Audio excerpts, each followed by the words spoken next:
All right. Hi, everybody. Tiffany Herbert, Executive Director and founder of Crafting Change, here today in a lovely Zoom room full of amazing humans. Today, we have Kathy Lawrence and Kathy Wargo with us, and we are going to talk about upcycling denim and transforming it into a variety of different bags for our partner charity Bloom. And I know Kathy is going to tell us all about what we're doing and let her share with us what we're doing today. Kathy, take it away. Hi, everybody. Thanks for spending part of your Sunday with us. I appreciate it. Bloom is a private nonprofit foster care agency based in Fayetteville, Georgia. And we're going to be helping them by providing items for their Bloom Closet, which is a boutique that children and youth can go to pick out items when they are placed in foster care.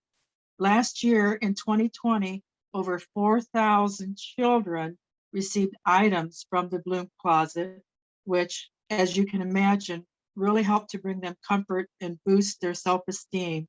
So our objective is to supply our partner charity with messenger bags and upcycled denim totes for the Bloom Closet. Our age range we're sewing for is ages 9 to 19, and our goal is 100 bags. First thing is we've got some messenger bags made from denim and from heavy fabric. Kathy Wargo is going to go over those, and I'm going to go over the upcycled totes made from jeans. Sewing skill for these is really how difficult do you want to make them? Because some of these are pretty easy and some of them can get complicated. So after you see the presentation today, you decide if this is a project for you. But this is one where you've got a little bit more leeway now because you can get some creative interpretation going on how to do these bags. But I just want you to abide by a few rules. Okay, we want to keep the bags somewhere around 16 to 18 wide, about 16 to 18 high. If you're using a short handle, the short handle should be about 12 to 16 inches long. And if you're using a shoulder strap, then they should be 26 to 30 inches long. And the width of the straps, somewhere between 1 and 1/2 inches wide. Now, Kathy Wargo is going to tell you all about her messenger bags, but right now I'm focusing on the totes. We are asking for no extra embellishments on the bag. Pockets, key holders, linings, design elements are okay. They will want to put their own finishing touch on them, like buttons and maybe some embroidery or some type of personality onto their own bags. I don't want either you or your sewing machine to have a nervous breakdown about sewing with denim. So be aware of the limitations of your machine. Some machines will be able to handle going through denim, some won't. So if you don't think that you can sew this, please put your efforts into another project. But the first thing you do when you get your denim home is you wash it. You wash it in hot water, dry it in hot, so it does all the shrinkage it's going to do before you get started. Now, although it's pre-loved and it's pre-worn, you don't know what it's been through before it came to you usually. The other thing is check it over.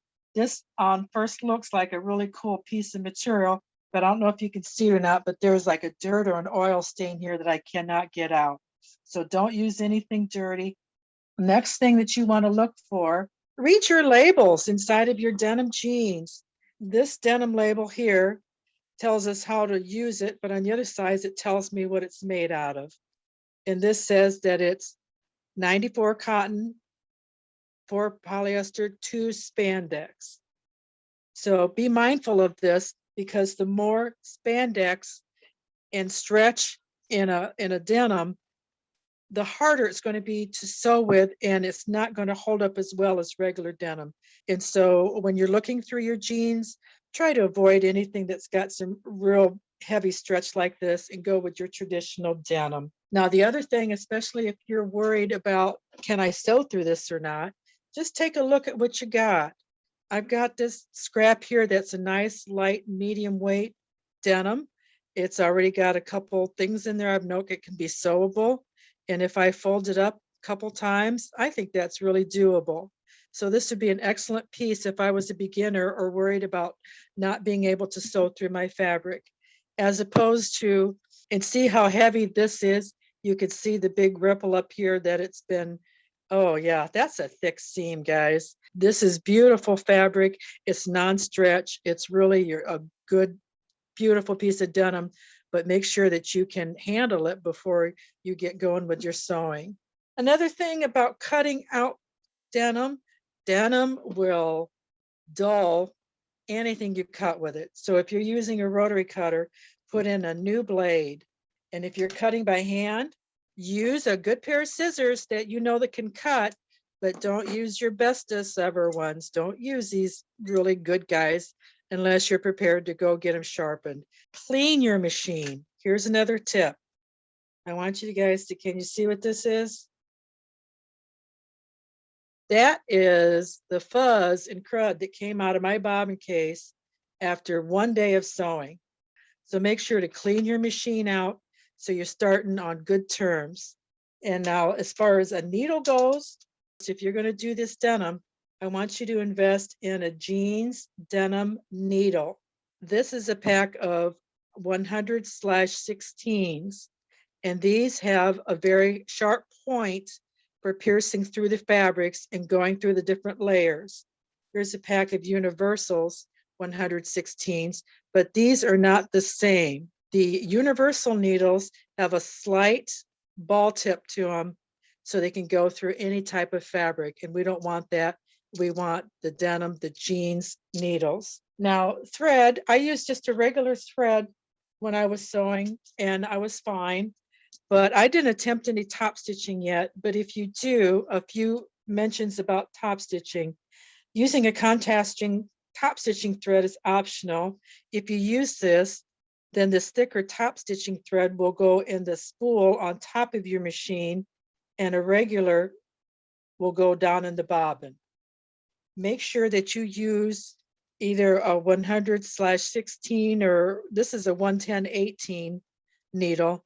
You need a bigger eye needle to accommodate for the thicker thread. And also you'll have to set your stitch length a little bit longer between 3.0 and 4.0, and go ahead and practice with scraps until you get the look that you want. So don't practice on your good bag. The name of this bag is called She's Got Legs. This is an homage to ZZ Top.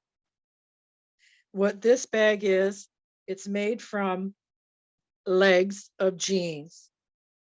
All you do is take your pair of jeans, not your skinny little kid jeans, because you're not going to have too much of a leg. When you're going to the thrift stores, you go right to the husky and the big lady department and get the big jeans, so you'll have more area to work with.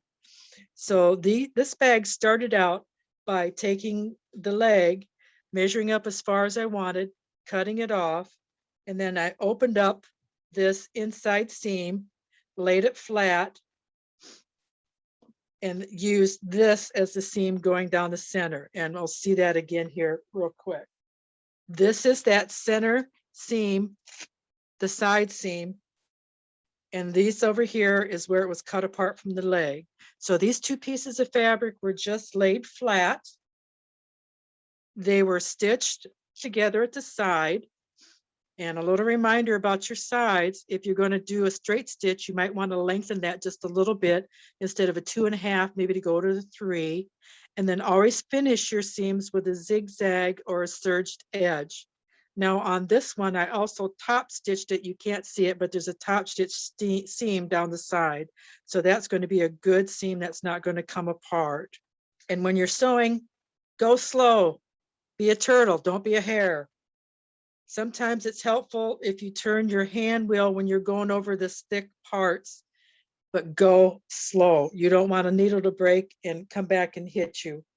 Another trick is, see, when I sewed this bottom seam, I just lined them up side by side. I didn't try to put one on top of the other. And so I staggered those seams next to each other when I sewed that bottom. And honestly, nobody is going to even know that when they're looking at the bag. But that's one way that you can work around trying to get over that big hump there. Just stagger them and put them side by side. If you're going to use your serger to do finish your edges, run your serger just along the edge of your denim to put a finish edge on it. Don't try to cut and finish with your serger because you're going to dull your serger blade, and those are a real bear to try to change. So what I would recommend is if you're using a serger, just overcast, just skim along the edge, but don't cut through it, and then go back and stitch with your sewing machine the straight edge stitches. Now here's another trick.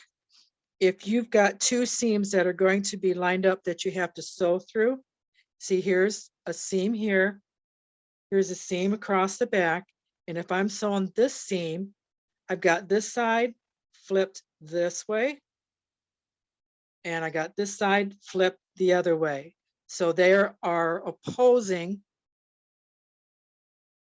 and when you get them lined up, you can get them and you can feel them just right where they're together, and then stitch slowly across that seam. See, you're not stitching on top of this and that, you're stitching on this one first and then that one, so it's not all the thickness. And I'll be darned, that thing makes a real good little join. Look how nice that came together right there at the seam. The other thing I like about the sample piece too is when you talk about design elements, how you're going to design something. Denim is really cool. A lot of it's got the grain to it. So you can make that a design element too when you're planning out your bag. You can have maybe the distress going one way and a solid going another way, but that's really kind of pretty and it gives it a lot of interest. I think I want to talk a little bit about design element. Let your stuff talk to you when you're looking at a pair of jeans. You know, you look at them and you say, oh, I think this is really cool here. I want to make that into a pocket, or I want to use this off of here or this part off of there. You got to look at what you got and let it tell you what it wants to be when it grows up. Get yourself a piece of cardboard and cut it out to the approximate size of what you want your project to be when you're done. And then just start laying your stuff out. Okay, that pocket's kind of cool there. And maybe I'll slide some of that denim there. And maybe some of this denim across here.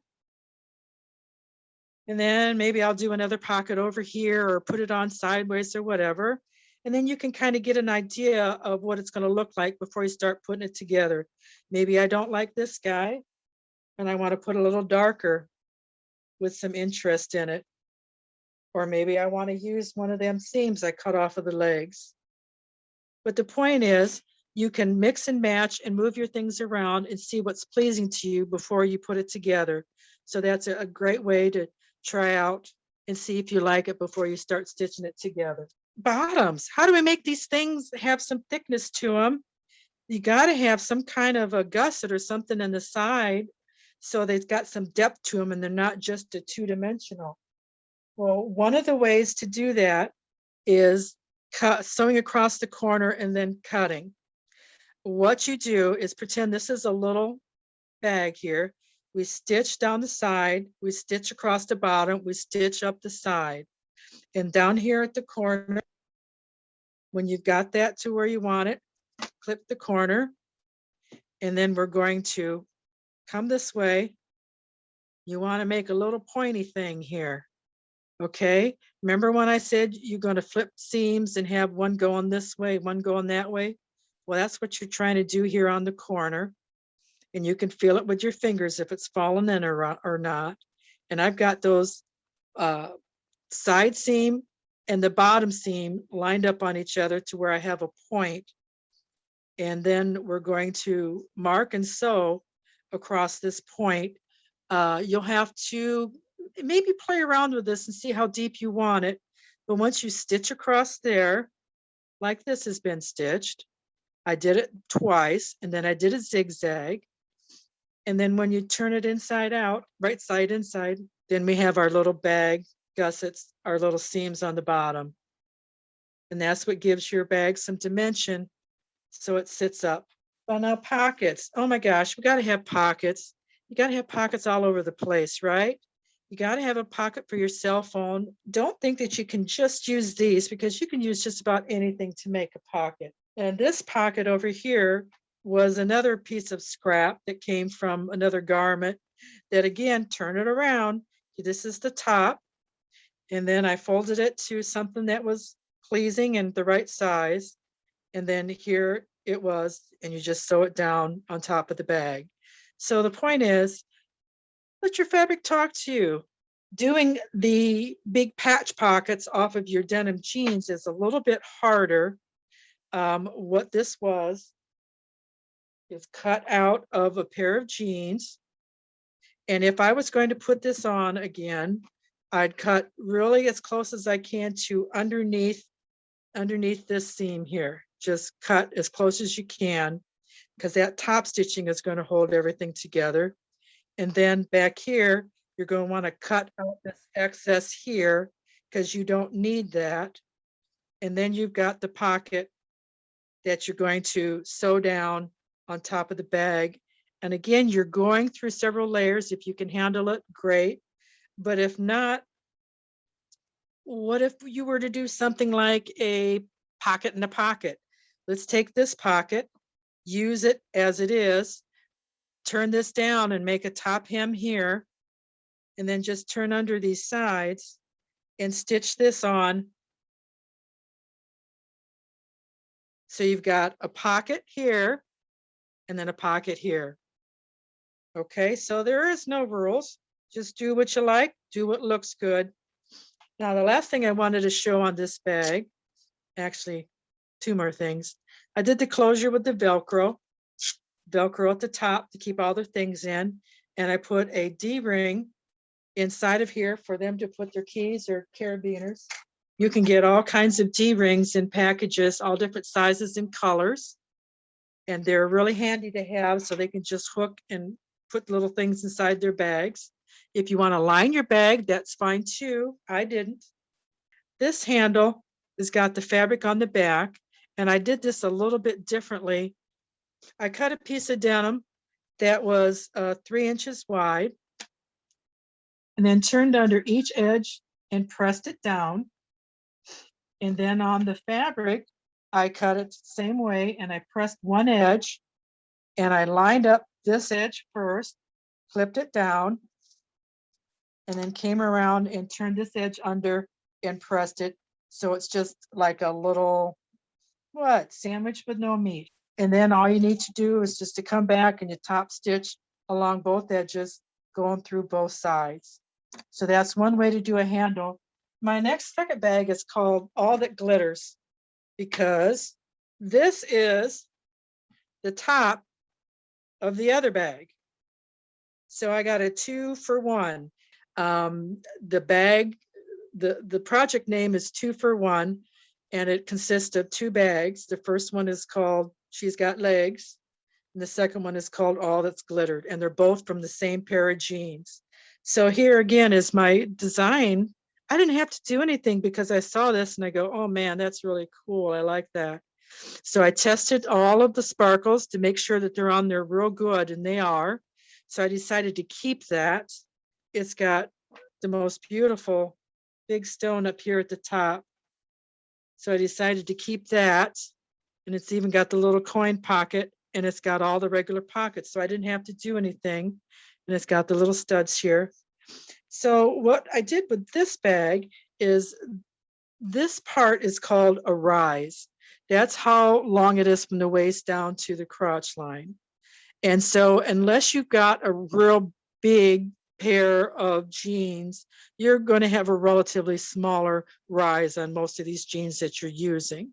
So for this one, I just opened it up, flopped this over the front, and stitched it down and trimmed out behind it. You can see more of this step by step in the instructions that I did that Tiff's got the link on. So that's kind of gives us a little interest here in the front. Did the same thing to the back. And we've got a different corner on here, which I'm going to show you in a second. And this is just a regular strap, the two sides together, stitch it, turn it. There you go. Sew it into the corner. Not a big deal. Put your Velcro on there and you're good. Your corners. Now this is a shrunk down size. Of course, your bag's going to be bigger, but in the instructions, I show that you cut out a 3x3 square. This obviously is smaller, but you cut out a 3 by 3 inch square from both the front and the back of the bag. And then you stitch this side, you stitch this side, and you stitch across the bottom.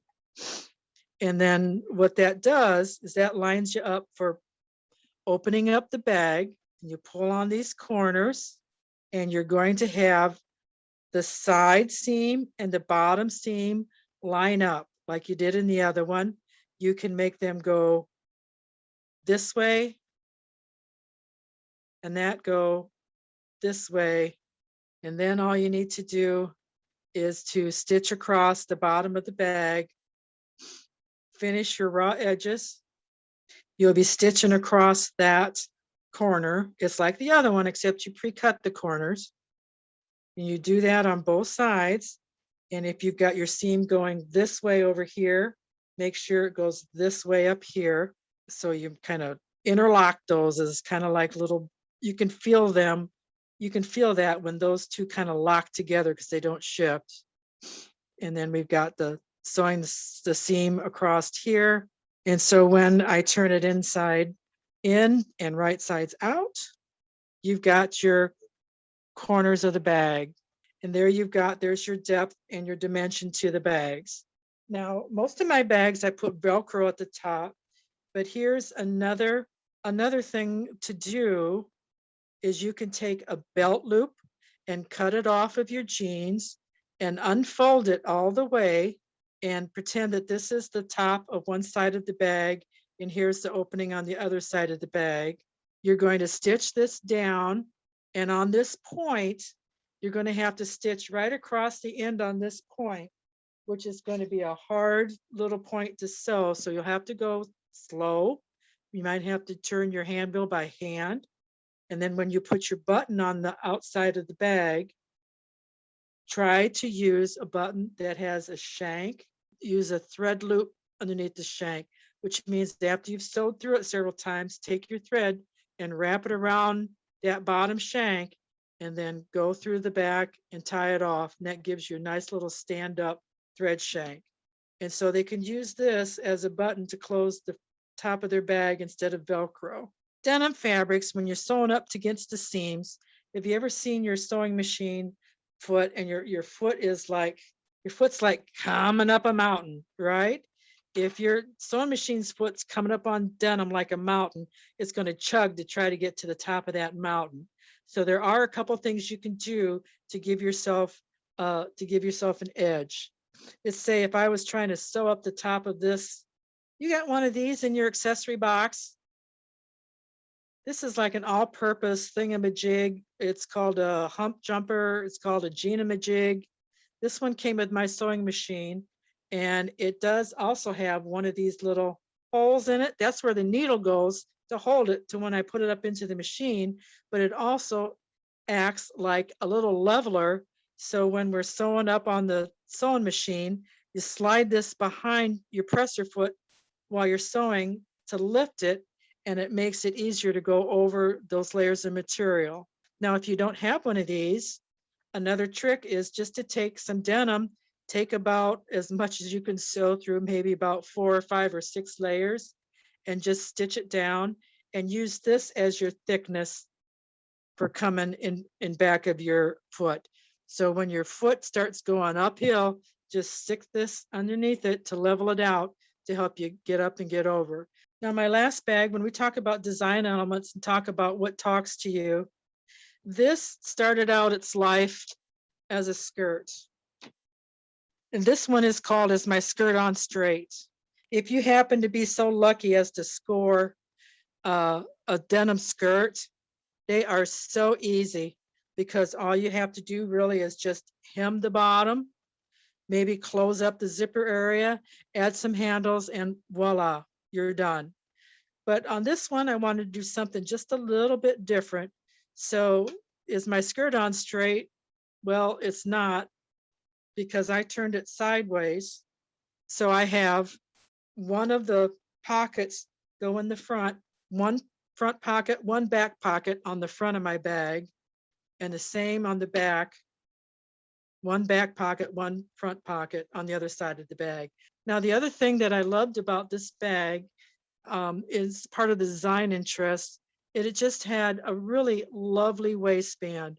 It was a nice curved waistband. It was just gorgeous and it was flat. And I thought I wanted to highlight that. So I added a little fabric tie through here. I didn't sew the tie down because maybe whoever's getting this doesn't like that. They can take that off and put something else in it.